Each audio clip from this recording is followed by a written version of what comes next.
Welcome back to the Shared Diary. This is the space where the private becomes public and the stories we usually keep to ourselves finally find a home. I'm Lori. I'm Debbie. And I'm Nicole. We are three women with no secrets, just life.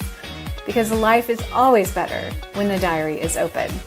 So grab a seat, lean in, and let's get into today's entry. Well, welcome everyone. We've got our friend Debbie back with us today. Debbie, we're so glad you're here. And, we were joking before because we have this little nickname for ourselves, two blondes and a brownie. And I'm like, Debbie, you're a blonde now. We can't say that anymore. Three blondes. I know, and it wasn't planned at all. Sometimes we have matching shirts. Today we just have matching hair. I love it. Well, we're so happy you're back, Debbie. And we're going to get into today's topic, which is so near and dear to my heart. And I can identify with this so well. It's when is enough enough? And, we've all been there where we get to a place in life where we say we want more. And we're not acknowledging where we've been and how far we've come. So welcome everyone, by the way, to the Shared Diary podcast, Three Women, No Secrets, Just Life. This is going to be a fun conversation. It might challenge you a little bit though, so get ready. But we think that life is better when the diary is open. So we're opening up our hearts, our diaries. We're talking about things that are important in life. We are inviting you to come along on this journey with us. And we want you to use your comments to communicate with us. We're going to be asking questions. We want you to answer them too. And so please chime in. If you're on Facebook, you can comment. YouTube, also LinkedIn, all three places we're live at the same time. Love technology, but we really want you to chime in. So I'm just going to kick us off today with a diary entry. I love this. Nicole, thank you, by the way, for having this idea, because last week when I was reading it, I was like, oh my gosh, this could be like me writing in my diary. So here we go. Dear diary, someone said something to me lately that I've been able to stop thinking about. They looked at me and said, do you even realize how far you've come? And honestly, I didn't know what to say, because my first thought wasn't, yeah, I really have. My first thought was, but I'm still not where I want to be. I've worked hard, I've sacrificed, I've kept showing up, kept learning, kept trying, and somehow it still doesn't feel like enough. Why do I always forget everything I've already accomplished? Why do I always see what's left instead of how far I've come? So today I'm asking myself, when is enough actually enough? So welcome with that. And I see Lonnie is here. So glad to have Lonnie. And also Therese. Lonnie is driving to her massage. Well, okay. Thanks for the invite, Lonnie. And hello, Therese. Hello, everyone. Thank you for joining us. So what do you think? I'm going to start with you, Debbie. What about this topic really hits you in the heart? All of it. Nicole, you're really, really good at not only sharing what you've gone through, because it's that lived experience. I know these people, but also tapping into your ideal audience. And you nailed it. Like, how many times do we have a fleeting success? Oh my God, that was amazing. And then just move on and never quite feel like you've done it. And I've spent a lot of time in July reflecting, so I know I'm guilty of this. And it hurts. I think it hurts even more as a coach, because we teach this. We teach it and we still do it. And I believe that's why we need to be in community with each other, so that we can catch each other when we do this. Absolutely. Nicole, what do you think? Well, yeah, Debbie, when you just said what hurts so much is I'm a coach and I still do these things. I could feel that in my heart. I'm like, yes. And it wasn't even that long ago. I was having a conversation with my mom, and it was a it wasn't a great day. I was having a really challenging day and some things were going not the way I would love it. And, it's funny when things start to go down a bit of a rabbit hole, you can start going into that evidence bank of all the things that aren't right and all the things I haven't done and all that. And she had to stop me and she's like, Nicole, you're forgetting like all the things that you've got, like has gotten you to this point or whatever it was at that time. And I was like, thank you. Thank you for the reminder, because sometimes we just can't see it. And the more that we go down those rabbit holes, we build this evidence of all that we don't have. Like we go into all the things that we do not have and we forget all the things that we have done. And so, yes, Debbie, I agree. It is sometimes like, so like, why do I continue to do this? And so I think this is going to be a good discussion today. And how about for you, Lori? How has that showed up for you when, like, the topic being, when is enough enough? Where has it showed up for you in your life? I feel like it shows up for me every single day.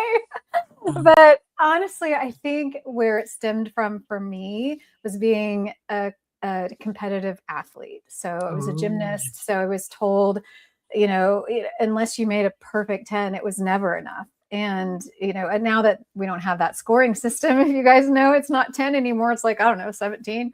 But just having that ingrained in my life, 4 hours a day, every single day of the week for so long, it's really hard to deprogram that, And so I didn't realize it, but I carried a lot of that into my life. And some of it serves me well because it propels me forward and it helps me, make choices to kind of go for it, if you could say that, do things that matter and kind of make a splash. But honestly, it unless you get that dopamine hit of the success, it's kind of frustrating and you feel like you're just never making it right. So it's really, really close to my heart. And I had to go through a time in my life where I had to deconstruct that belief. And I hope that I'm doing better. I think I am, but it's always work, right? We're always working on it. So what do you guys think here? When you're listening, what do you think of when you hear, when is enough enough? Has there ever been a time in your life where you have thought, I'm just not doing as well as I really want to, right? So share in the comments. We would love to hear from you as well. The theme for today, we're kind of exploring why so many of us keep moving the finish line. I like that thought that we're on this marathon, right? And then we cross the finish line, but then like we've already set the next one. And so it doesn't allow us time to, like Debbie, like you mentioned, to reflect, to look back, to celebrate. Like we should be celebrating so much in our lives, and we just don't. So I would love to know your thoughts on this question. Our anchor quote for today is, maybe success isn't the problem. Maybe it's that we never let ourselves arrive. So I love that so much. But my next question really kind of stings, or to think about this is interesting to me because I can think of several times in my life when this has happened. But has someone ever pointed out how far you've come before you could even see it yourself? I would love to know the answer to that question, Debbie. Yeah. And I think that I'm hard on myself by who compliments me, right? So interesting enough, I was an award-winning photographer. And if one of my friends told me it was great, I would be like, yeah, but you don't know. Like your standards aren't high enough, right? Like that was the thoughts going through my brain. Not that I didn't love my friends and appreciate their comments. It just didn't add to so you can see the pattern of the judgment and comparison. Yeah, compared to what, right? So interesting enough, I might have fellow people like you that will say something and I'll be like, oh, maybe I am, like validation. Oh, maybe. Or I could have a student or somebody that's paying me that says how great I am. And I'd be like, yeah, but I have to be, right? A different answer, a different mindset, or a different thing. but it's when my family or friend group Mm, actually say something to me, because they aren't my ideal client, they yeah. aren't paying me, and they say something about what I'm seeing, Debbie, and then I wait, oh, maybe am making a difference. So again, I go back to the judgment and comparison, the conditions we put on success, and go, what's the narrative saying to me? What's that self-talk? Yeah. So yeah, I'd love to hear from you, Nicole, because I know you think this way as well. I Oh can yeah. see it in your conversations. It's so interesting because who have called me out quite often have been my kids. And when I'm like not showing up the way I have professed that I should be or whatever it is, right? And it's interesting because they will reflect back to me what I would love them to believe. And they will say it to me. And I'm like, oh my gosh, why am I like, they're like saying to me all the things that I often say to them. And they're like, why are you not believing it? Like, why do you sometimes not believe it? Or why do you not see it? And what happens to me a lot of times on those kind of conversations is I can go into a lot of judgment of myself for feeling the way I did, like for going down that rabbit hole, or feeling, that I haven't set the best example. And then I've been realizing lately, you know what, there are going to be moments that are going to be tough. There are going to be moments that I will have these down times and conversations that I don't always like, but I love that I have surround myself with people that continue to like just say, come on, get back on the horse. Come on, you can do this again. Like,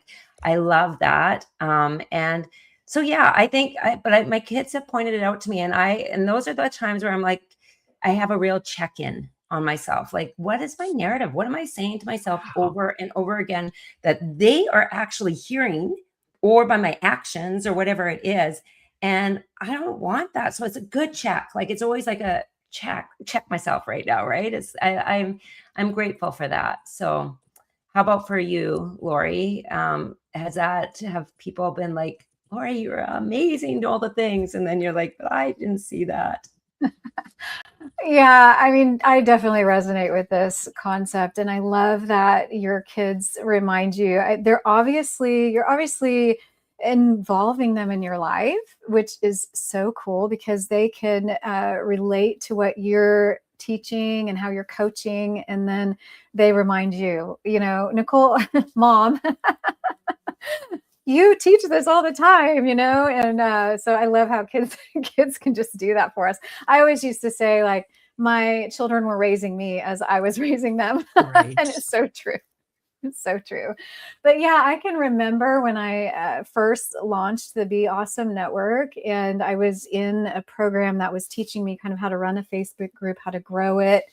And I was making all of these strides and beating all of these records of the other students who were going through it, like catching up to the class above me and all the things. And I'm not saying that because I think I'm great. I'm saying that because that's what I was trained to do my whole life, is just go, go, go. And they would compliment me and be like, oh my gosh, that's amazing. That's incredible. And I would minimize what they were saying and give excuses as to, oh, well, I'm just, I don't have, a husband. I don't have kids to take care of. And I would like give all of the reasons why I would have time to do what I was doing, but not actually receive the compliment. So I think that was a key lesson for me. And when someone compliments you, just say thank you. Don't say thank you, but, or don't say, oh, thanks, but, so there's no but. It's just thank you.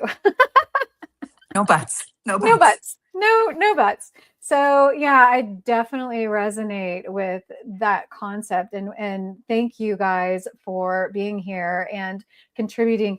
I want to go back to Therese, her comment that, yeah, but you just love me and that's why you say that. So a lot of times that's what we do, like Debbie, what you were saying about photography. If my mom compliments me, and this drives me crazy too with my kids, because if I compliment them, they feel like, well, your mom, you have to say that. So true, right? So I think it's a great lesson to just engage in this thought and take it to the next level and just say, whatever comes my way, whatever it is that comes my way, receive it. Because that's exactly right, Debbie. So then that kind of leads me to the next question, which is, where can someone be ambitious and still be deeply content? I think that it's a struggle when you're ambitious to be content. And what do you think, Debbie? Well, that's a great question. I guess, again, it goes by what's your definition of those two things? Ambitious, striving, high achiever, wants the best, knows there's more, and content, satisfied, fulfilled. I think it easily can happen. That's that truth and alignment. You can always be looking for, what could I do better? How can I grow? How can I evolve? And still be completely satisfied with where you are and the growth that you're having at the time. And you can switch really easily when you get out of alignment. And I really feel like it's that simple. It's like, when we are in alignment, everything is working for us, through us. We're hearing intuition, we're taking aligned action. And then all of a sudden, fear or some BS story or an old habit comes in, sneaks in, throws us off kilter. And all of a sudden, we can go down a spiral. I'm not good enough. I need to learn more. What was I even thinking? And again, I'll admit I can do it too. I don't do it very often anymore. But if I didn't have a coach, or if I wasn't surrounding myself with people, I would be right where I was 10 years ago, where that was my narrative, or 15 years ago, whatever it was. We have to check in on, what is our narrative? What is our self-trust? Nicole, you always often, I'll say it this way, you often say, Debbie, but you're so courageous. And again, I will say, I will do more for others than I will do for myself. If I was doing this strictly for me, I wouldn't have done any of it, or very little of it. But when I see a need out there in the industry, or, we're having a conversation in a room like this, and I see that I have a solution to somebody else's problem, I just do it. And I don't know if that's courageous, but that is definitely aligned action. I'm listening, I'm hearing, and I'm knowing that I have a solution.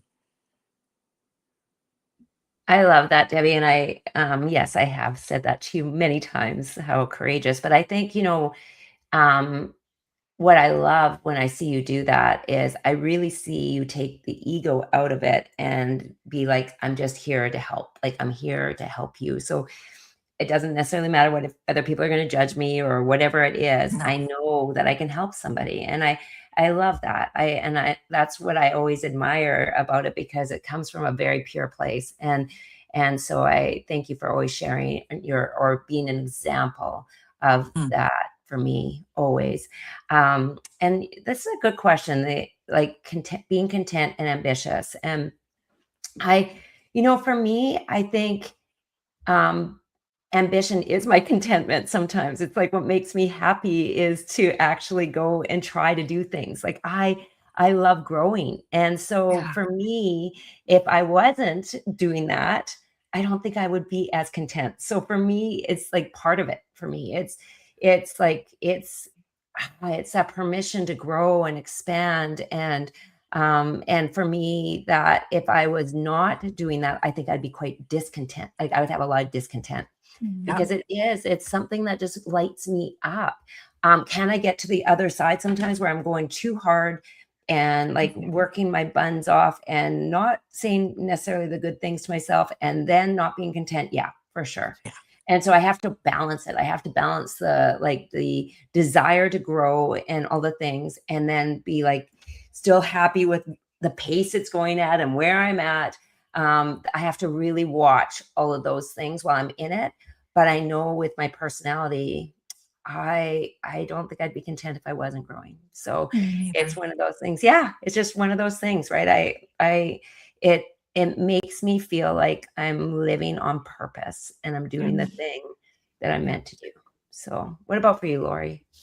I think that's such a great point. I was thinking similar thoughts when you were talking and when Debbie was asking you, because I think it's possible to be content and ambitious. I think it matters how you're living and how you're thinking in order to have that balance. For me, I know I for sure lived a lot of my life not being content, but being ambitious. And it's hard because the ambition drives you forward, but contentment is not laziness, right? I think I was equaling those two, that just being content and resting isn't laziness. So I think I was just programmed for so long to go, go, go and do, that contentment was, not necessarily a natural thing for me. So I love the saying, we are human beings, not human doings. I just always try to remember that to be is enough, right? Just to be is enough. And I want to say hello, Mom. My mom is tuning in. Nicole, Diane, hello. Nicole's mom tunes in too. So this is the thing, like, right, where, she's going to tell me, oh, that was so great. And I'm going to have to say thank you. You're going to receive that compliment, and that what a beautiful example of what that looked like. Lori, would you mind if I expanded on a conversation a couple times, and even in podcasts that I haven't been with you on, I've heard you say multiple times this thing about being an athlete and having that training in your brain. Yeah. And now that you have children and grandchildren, do you wonder if these competitive sports, like, there's so much benefit to an athlete and the skill sets that you get, and both of you guys have competitive, and it makes me wonder, are we learning from what maybe we felt was a hindrance? And it's no right or wrong, and definitely, Mom, we're not blaming you at all, but how can we do better by not programming somebody to think they're only successful if they achieve a certain thing or an award or get told they're pretty? What about when it comes from inside and it's truly aligned to your soul?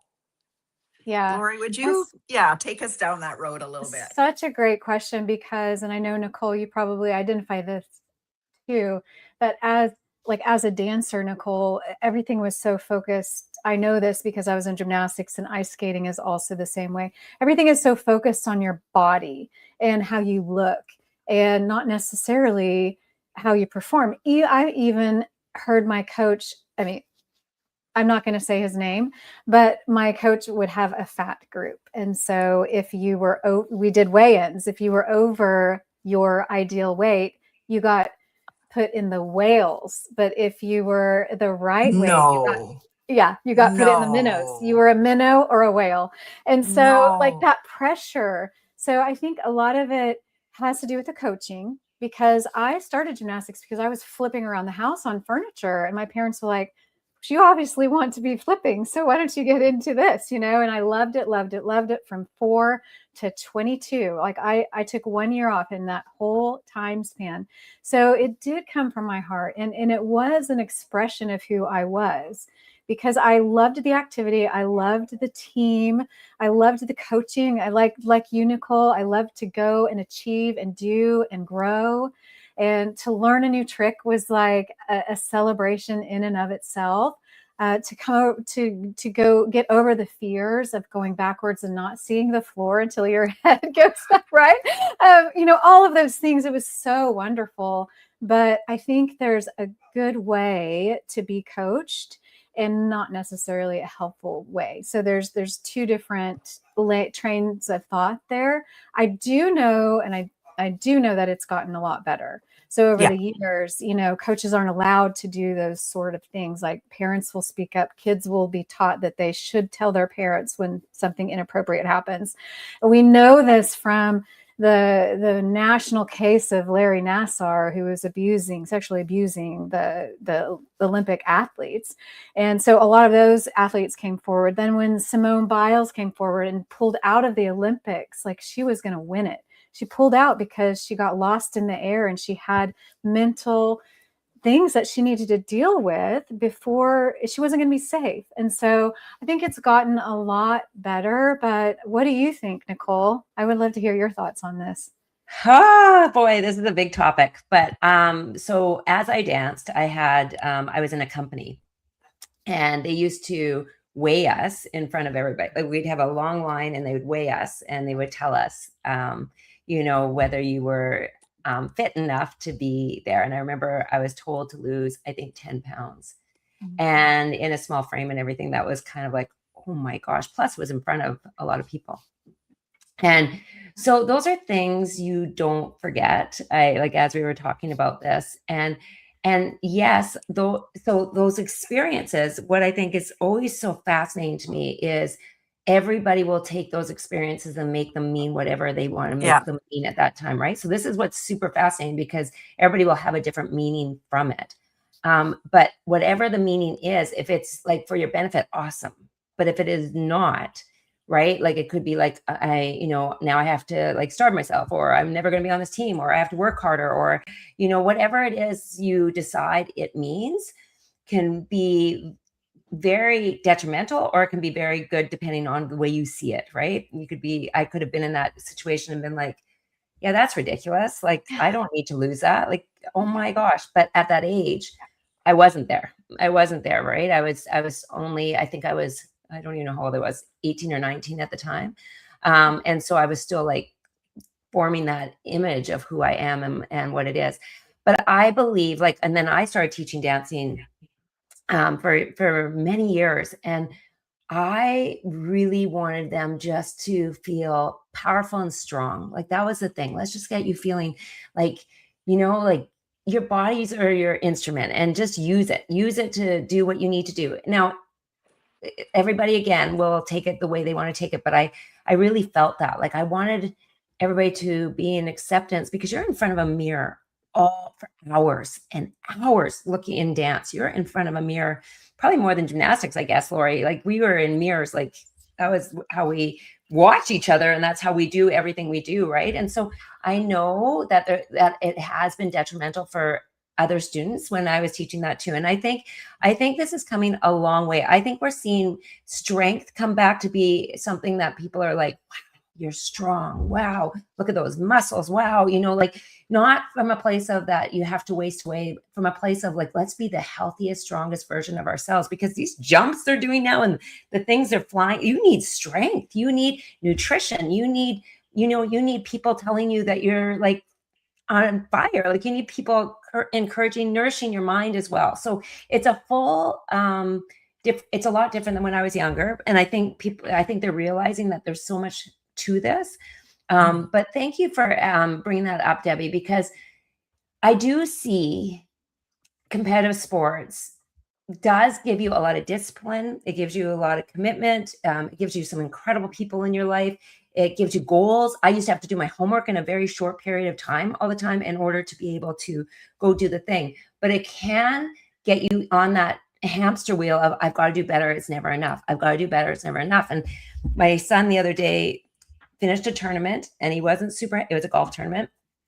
And he wasn't super happy at the time of like he did amazing, but his own thing. And right away, he went right to the driving range after being golfing the whole day to start practicing again. And I keep watching his mindset too, as he goes through this, like, when is enough enough? When can I just celebrate how far I've come? And but he did say to me, he's like, but I don't want you to take that away from me. He said, I have this drive right now that I love. Like, I want to. So it's really interesting. Like, he was talking to me and I'm like, it is your point of view. And he's like, please don't minimize the drive I have right now. So it's so interesting, right? It's very interesting, all the ways that psychologically we go through as we are growing, and then as we have our own businesses, and it's all like a journey that we go on of self-discovery through all of this. Well, and another thing that I think that we can point out today is that it's across generations. So we've talked about our kids, we've talked about us as kids, we've talked about us and when an adult spoke to us the way, we've talked about receiving from our parents with wisdom. And so it is interesting, but I also think that what it's helping us realize is that it's important to have open conversations across all generations, right? Right. What if your parent came to you and said what you just said, Nicole? You had a conversation with your mom this week. You had a conversation with your son this week. Your kids have had conversations with you. If we don't open these conversations up, we're really missing a big opportunity to grow, all of us to grow and really hear our own thoughts, good, bad, and otherwise, right? We're not here Yeah. to judge our thoughts. We're here to be aware of them so that we can shift them if there is something that's holding us back. Yeah, and I think, when you were just talking about this, I love that you were just saying it's across all generations. So we're starting to have these conversations, and I think we were not having these conversations before. And so now Absolutely. I think we're starting to be like, what is my definition of success? What is it? What is it now? Like, is it like what my parents thought was success, or is it what society thinks is success, or what is my definition of success? And if we start to question it, that's when we start to like find the holes in some of the things that we've been believing for a long time. Because if we go on a traditional path of what success is for a lot of us, it'll be external, right? It's this external thing, that goal that we're always after. But what about starting to like, what would we like to feel? How, the relationships that we have, how, like those kind of things, the deep relationships, the courage that it took to walk through this thing. Isn't that a success? What is our definition now?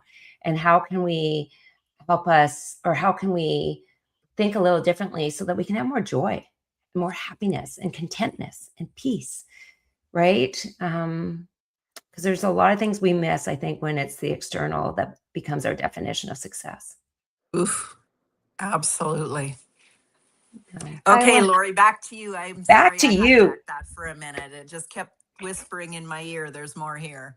Well, that's what this is all about. It's a conversation. So I love the dynamic here. And by the way, if you're joining us and you haven't heard, we're talking about when is enough, and how do we define success, and what does success mean to you? I love all of these comments that are coming in, and I do want to recognize Jason. Jason is on Facebook, and he says you can always be completely driven and still feel as you are missing the mark. It pays to have a strong circle. I love that. That's on my personal Facebook, so it's not showing up right here on the screen. But Jason, thank you so much for joining us. And he says that this episode came very timely for him, that he's cranking it up in his office, and then he's like purpose. So thank you, Jason, for joining us. And I love the fact that we can just be ourselves, express ourselves, and invite you guys to come in and express yourself as well. I say this a lot, but I don't know of a podcast out there that invites the people who are listening and watching to actually be a part of the actual podcast. So when you guys put your comments in, it matters. It matters because we're opening our diary and you're opening yours and we're sharing it together. So I love it so much. I want to switch gears and go into the quick fire questions. This is a this or that kind of time where we talk about really quickly what comes to mind when you hear a question. So I want to know, which steals more joy for you, Debbie? Comparison or perfectionism? Comparison. Mm. Yeah. Isn't that interesting? There was no, oh, maybe this, maybe that. It's comparison. When I recognized that my narrative was always telling me what I was doing wrong versus what I was doing right, I recognized that judgment, not judgment of others, judgment of myself, was really driving the bus. And I was like, no, that's got to change. I got to go down this, who am I really? And then what does bring me joy? So follow the joy bus instead of the, what am I doing wrong? I love that. What about for you, Nicole? So it's between perfectionism and comparison, correct? I just want to make sure I had that right. For me, I mean, it's definitely been both. But I would say one thing that perfectionism does to me is it slows me down so much that I like feel it makes me stuck. And it really Okay. does. It really, perfectionism, trying to get it right can take me completely out. And I think it comes from that place of trying to get it right. Like, what is right? Like, what is enough? Enough is what isn't, when is enough, right? Because I know, Lori, you and I've had this conversation too, where I've just had to like surrender and just say, come on, just put it out, do your thing, Yep. and just put it out there and do it. And but I know behind that perfectionism, a lot of times, is the fear of like either, saying the wrong thing, being judged, whatever it is that whatever it is that your narrative is inside. But it's that perfectionism is the thing for me that I continue to work on, because again, maybe it comes from like some of my extracurricular things in life too, of just, trying to do well at things. I don't know. But I do know that the underlying is usually fear. And when I can let go of that and just be so in like what I believe and what I would love, and just be like sure within, perfectionism kind of takes a step to the side, right? And that's what I continue to work on. I love that. I totally agree. I'm the perfectionist option as well. I think I got over the struggle of comparison somehow. I had really good parents, and they really fed into me. Thank you, Mom, for listening. And but they fed into my self-esteem, and so comparison wasn't always part of the equation. It was in some ways, but I think I grew out of that, but I never really grew out of the perfection thing. And I struggle with that too, as well, Nicole. So when we were having this conversation and I was encouraging you to say, just do it, just do it, just do it and move on. I'm talking to myself too. Yeah. And I do want to acknowledge my mom. She made a nice comment. This is due to my coach. She says, but I just remember Lori saying respectfully to her coach, I'm giving you my 100%. And just because you yell at me doesn't motivate me or make me do it better. And she says, I think my coach acknowledged that he had heard me, and coaching boys is different than girls. Excuse. That's what I was thinking too. Yeah, but he did acknowledge it, and he said he needed to hear that. And so I think, and the reason I was able to do that is, number one, I was a senior in high school. By then I learned how to use my voice. But also, like I said, my parents had fed into me and given me that confidence to know who I was, and to know, and even when I didn't have my voice, I remember even as a younger gymnast, if I didn't make the podium, if I didn't get 1 through 6th place, didn't get an award, didn't get a medal, I was still okay, because I knew I had given my 100%. I mean, there were very rare times that we do give our 100%, right? I mean, I don't think I know anyone who wants to succeed who doesn't give their 100%. So just the fact that you give your 100% should and can be enough, right? So great. Thank you, Mom, for opening that conversation. I think it's very important to remember that. Just give your 100%. That's all you need, right? Well, and I think you can circle this back to my conversation earlier about Nicole saying you're so courageous.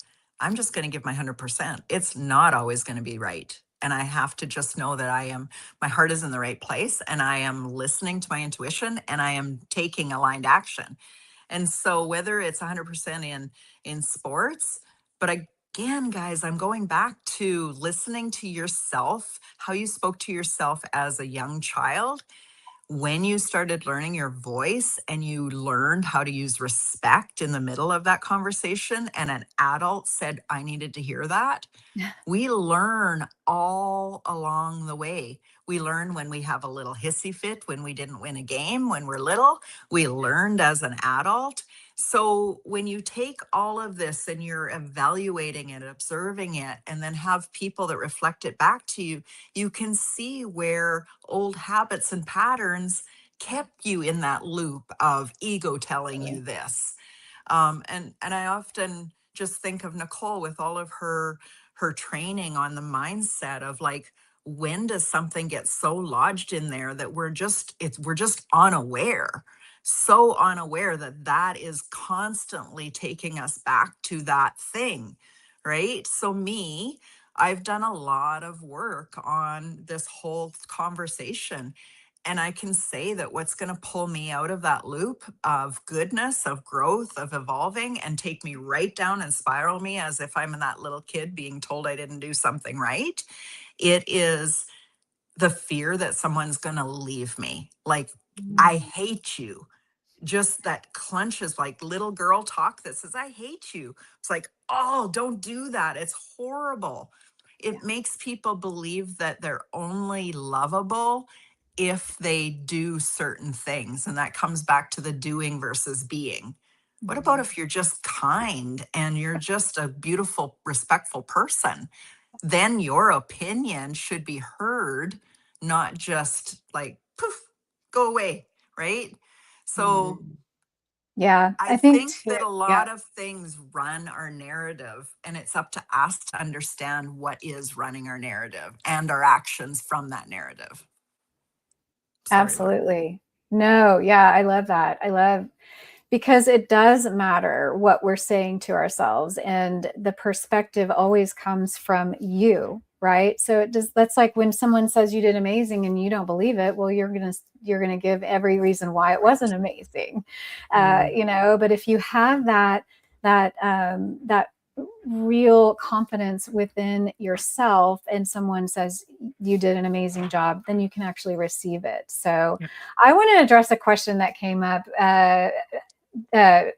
Jason, again, you're not going to see this on the screen, but Jason's on Facebook. He says, how do you guys deal with the fight of imposter syndrome? I think this is a very important. Debbie's raising her hand. If you're listening to this, not seeing it on the screen. Yeah, imposter syndrome. That's a huge one. That's a huge one. It goes back to comparison, but it's a little different, I think, because imposter syndrome is, am I good enough? Am I enough? It's not like, is what I'm doing enough? It's, am I enough? And I think I battle this some when I step out on a limb and do things like this, like the podcast. Like we're doing a weekly podcast now, and it's live, and there's no like editing at all. Like it goes, and that's what it is, right? And we have bloopers and mistakes and all those kind of things. But so the imposter syndrome for me, it comes up, and it feels like it's this, the runners who jump over the whatever those are, the hurdles. It comes up as a hurdle, and a lot of times just because I feel like I've learned how to be brave, I just jump over it anyway. I just knock that thing down. But I know it's a real struggle for a lot of people. What about you, Debbie? What does that Yeah, feel no, like it's for you? exactly that. And it's why me and Nicole have created this Ignite program, because it's aligned action. You have to take action. You have to jump the hurdle. There is no sitting and stewing over it, because when you do that, your mind will stop you every time. Now, Yeah. there's a lot of work on helping your mind work with you. And that's why we've created this program. But if I could say to anybody over the thousands and thousands of people I have witnessed in the last 7 years, it has been that fear told them, stop, no, jump the hurdle, keep going, take the action, reevaluate. You get nowhere if you don't take action. You can't go, oh, I need to correct that. Can't correct something you haven't even done. Do it, then look at it, tweak it, and change. And that's going to continue. Nicole talked about it earlier, the evidence bank. Now you're going to have that proof. But again, it's staying in community so other people can reflect back to you. They can hold the mirror up and they can support you, not just in you can do it, but look what you have done. Yeah. Perfect. I love that. Yeah. And I was going to say on this imposter syndrome, I mean, I know that so intimately because I really took like, I feel like I was a certification queen for a while. Like I just had to do one after the other, because I kept thinking, well, I have to know more and I have to know more before I go out there and I start helping people. Because what if I say the wrong thing, or what if I lead the wrong way? And I was always in that, like, worried about harm. And I still feel that's valid in some of it, right?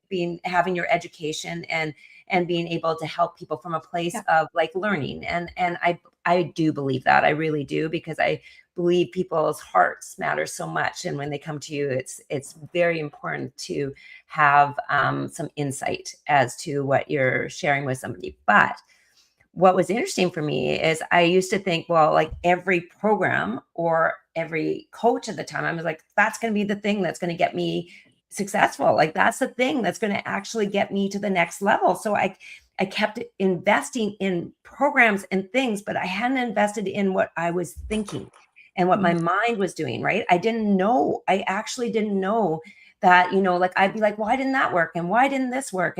And so then I kept looking for somebody else to say, hey, you're really good. You can do it. I know you can do it, right? I kept looking for other people because I didn't believe it. And there was a reason I didn't believe it. And so until I started to break down what I've been saying to myself, the stories I've been telling, and them not being necessarily true, and then taking, like, actually seeing like the dream I want to have and the person I need to be in order to have that, like, who do I need to be? Until I could break it down into all these parts, it was really challenging for me because I was just trying to leap without being the person who could leap. I couldn't be that person. And so I think about this all the time that, we can have, and the strategies are important, but you have to be the type of person to take the like to be able to go out and do the strategy. Like you have to believe in yourself that you can actually do the strategy that's right in front of you.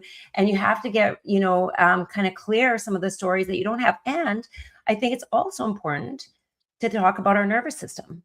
Our nervous system doesn't love massive leaps, but it loves a leap that's like, I shouldn't say it loves. It can work with a leap that feels aligned, feels safe, feels like makes sense. Like in our mind, it makes sense. And then you go. And then the next time, once you go, now you're like, oh, now my world is opened up even a little bit more because I can see more from this leap. And then you take another incremental step, right? And each one builds on each other. And then eventually you're like, wow, this is just me. It is just me because I've done each step. And I think this is like so important when we're talking about transformation and we're talking about long lasting transformation, not just like an instant, like adrenaline hit and I did this thing. I want to be able to go back and do it again and again and again. And and that is what builds us. So I did not know that. So imposter syndrome for me was like huge. Like I'd watch everybody out there doing their thing. And I was like, in my heart, I was like, Nicole, you can do this. You can. But I would talk myself out because there was stories that were still so strong of why I couldn't. Wow.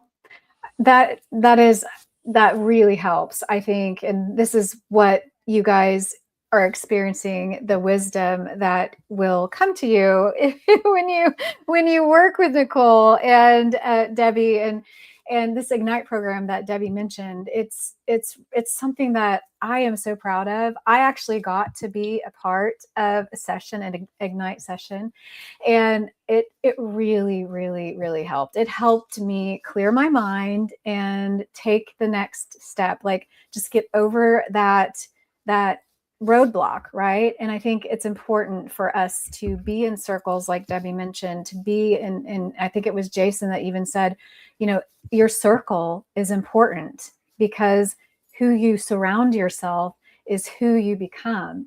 So I love that. I think imposter syndrome is such a common roadblock for a lot of people. So thank you, Jason, for bringing that up. Wasn't part of the plan, but it's such a great point. And I think, when you think of imposter syndrome, do you think you're kind of in the comparison mode? So you're you're kind of thinking, oh, I'm pretending to be someone else, but really who you're being is the best you. And I think that's so important to remember. We're always comparing ourselves to the person that we're emulating, right? I always say I love Mel Robbins and I love what she does. And so I actually do visualize myself as Mel Robbins. And I say, you know what? I'm going to do a TED Talk. I'm going to have a podcast. I'm going to write a book. And you know what? Those things are happening. And because I'm looking towards a goal, not comparing myself, not wanting to be just like this person, but wanting to, take that same track, because what matters to me is changing lives and helping people along the way and helping them not feel alone and encouraging them that they are awesome. Mel says, I love you. I always say, you're awesome. And I really, really mean it. Yeah. So such a great sidebar there. Thank you for that, Jason. And every time we go live and we get into this room, I just feel so grateful. I feel grateful for the connections that I've made with Nicole and Debbie, and I know they feel the same. I think some things just happen. This just happened, and it just felt natural. And this is one example of, not having everything perfect before you take the leap. Like we went live in my Facebook group, the Be Awesome Network, and in Debbie's as well. And we were like, well, we should do this in a podcast, not just a live Facebook. And then we're ask our audience, what should we name this? We're like, we're workshopping it as we go. And we literally did. We jumped off with, some wings, and we flapped them really hard. And now it's taking off. I just love it. I love this. So thank you, Nicole and Debbie, for taking the risk with me. We should be proud and celebrate this, right? Yeah, no, I agree. There's so many lessons in just us doing it. It's collaborative leadership. It's not that, oh, Nicole knows so much more than me. How could I ever, if I help her shine, then I'm gonna, shrink back. Like there's so much competitiveness in the world right now. But really, honestly, if you look out what you said earlier about Mel Robbins, it's like she's a mentor to you. Whether you're paying her one-on-one to be a mentor, you look up to her. There's been people we've looked up to through life, through hundreds of years. I at Nicole, we had the opportunity of being in part of the inaugural Women's Journal, and that was all of the powerful women. We were in that magazine that said, we're one of them. That's a gift and a privilege to mentor other people and to show them that they can do it too. You said something earlier, and it really reminded me of why you do the Be Awesome and I do the Be Extraordinary Exchange. Or it's that we want to spotlight and celebrate. Mm-hmm. We get gifts back from that. We get energy by seeing somebody light up and say, wow, I did do something extraordinary. I am awesome. And then we also see the ripple effect of other people go, I love hearing their story. Maybe my story matters. Maybe I matter. That's really all we're doing here. And it's that simple. And then this podcast is just a beautiful example of three women that come together and said, we're having these conversations anyway. Let's learn a little bit more about some tech opportunities and skill sets and just do it and learn as we go. And so there's bravery, there's courage, there's aligned action, and there's some skill set growth.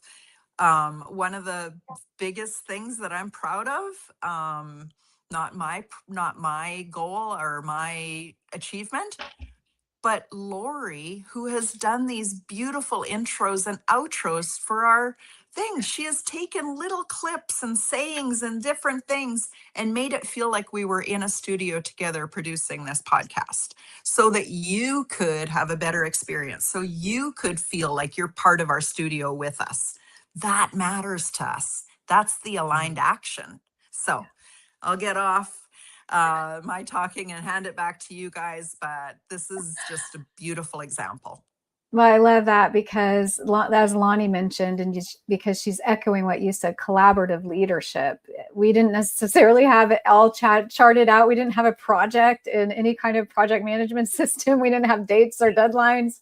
We just started going, and we saw a need. And I saw a need for an intro, and then we said, well, we should have an outro too. And it was so fun. And Nicole and Debbie are like, oh, you guys, you're doing so much. You're working so hard. I'm like, it's not work. It's fun. So that's what it should feel like when you're doing something that's aligned, when you're taking a risk that matters, when you're going after that heart of yours, that you've got more, you've got purpose, you want to move forward. And I think that's why I'm so impressed with Ignite and Debbie and Nicole, you coming up with this way for people who have a need and a want, and it doesn't have to necessarily be even a business, but something that they want to do, but they're stuck.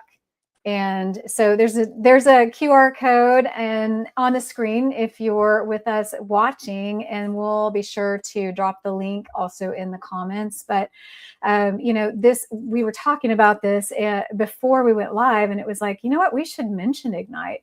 So the reason we want to do this is because we're talking about enough is enough. We have to acknowledge that so many of us feel that way about our own progress. We have the certifications like Nicole, we've got the notebooks full of ideas, we have the heart for what we want to do, but we're stuck in a loop of overthinking and preparing.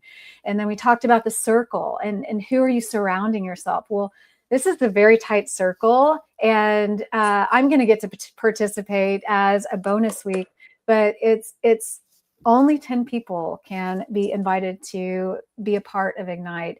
So it's not just a course, it's actually a meeting. It's a person to person, it's a group experience. So it's 4 weeks, and it's designed for entrepreneurs or coaches and leaders who are done with learning and ready for doing. So I just wanted to mention that it's starting Wednesday, August 19th. So it's coming up, and we're creating a structured, supportive environment where the goal isn't more knowledge. Like I said, it's momentum. So I did want to mention that. We decided we just throw it out there because you guys are our tribe. You're with us. You love us every single week. Thank you. It's ignite.debbieprediger.com. You can go to that website. But like I said, we'll drop the link in the comments as well, and you can always scan that QR code. But so today, when is enough enough? I love this topic, and I think we could talk about this for one whole more hour. Yeah. But I did want to mention we have an amazing resource every single week. There's a reflection guide. It's on our website. You can go to shareddiarypodcast.com/guide and get it. So episode 9 is already up on the website, and there are some deep dive questions for you there. There's some lines on the paper that you can that you can write on. You can also just have like another diary by your side and free flow the writing. But I was gonna even just like go through some of this content because it's so good, but we run out of time. So it's great. It has so many more questions and thoughts. And I'll just give you one little thing. This is the Shared Diary Challenge. This week, write down 3 things that your younger self would be incredibly proud of. When you accomplish something, don't rush to the next goal. Pause, celebrate it, and receive it. Notice how often your inner voice says yes, but, and try replacing it with yes, and.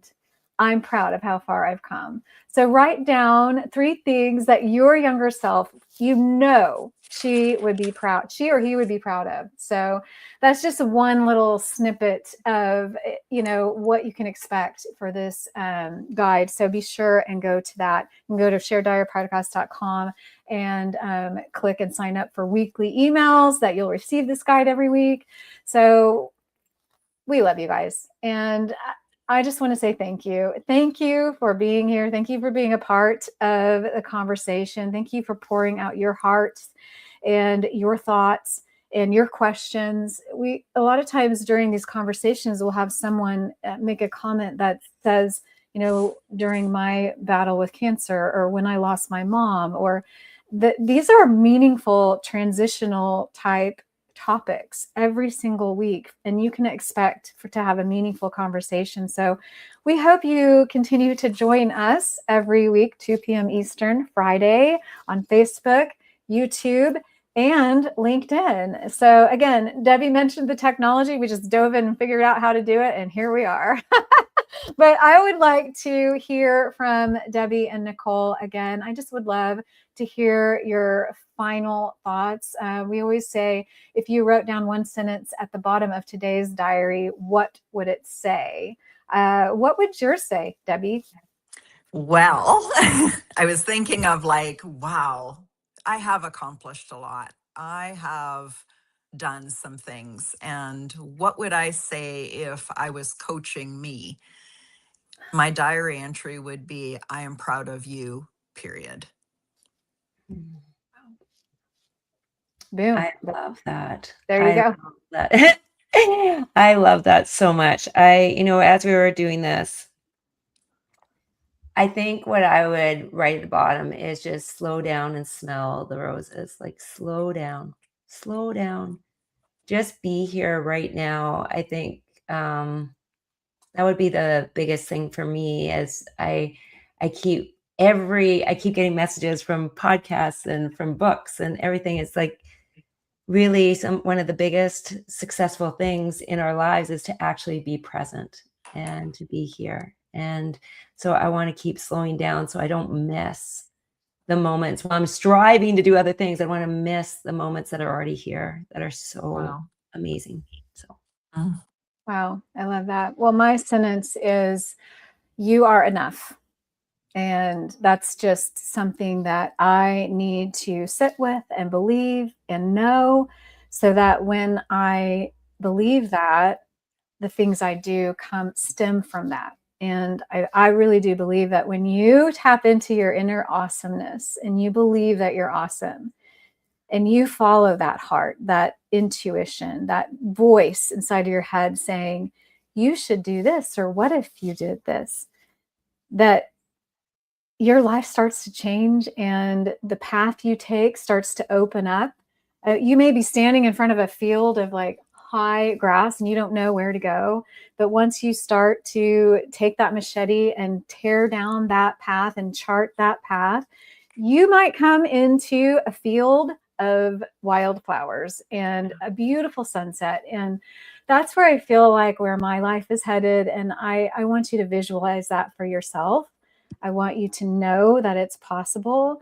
And it doesn't mean there won't be bug bites or, scratches from the limbs that you're going through, the tree limbs. But it does mean that you can and you are enough. So that's mine. Beautiful. Well, any last and final thoughts before we call it a day? Grateful. No. Grateful. It's just a beautiful conversation, and wow, there's people in the world that need this. So if you can share it, we'd sure appreciate it. Yeah. Thank you.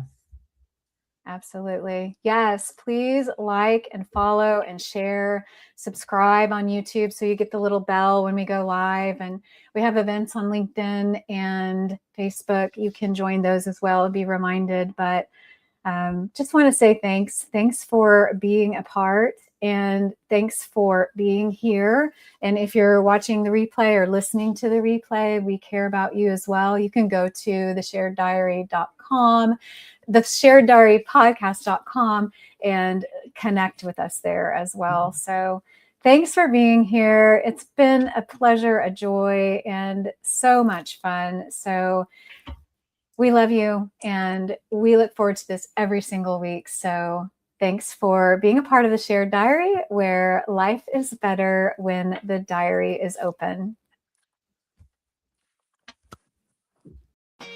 Before we close today's diary, we just want to say thank you. Thank you for spending your time with us, for listening, for reflecting, and for being willing to open your heart along with ours. It truly means more than you know. The Shared Diary isn't just our story, it's yours too. If today's conversation encouraged you, challenged you, or reminded you that you're not alone, We'd love for you to stay connected. You can find us at shareddiarypodcast.com, where you'll discover episode archives, resources, and ways to connect with our community. If you'd like to reach out to Lori, Debbie, or Nicole, you'll find all of our information there as well. We'd love to hear your story. If you're watching on YouTube, Facebook, or LinkedIn, don't forget to like this episode, leave us a comment, and subscribe so you never miss a conversation.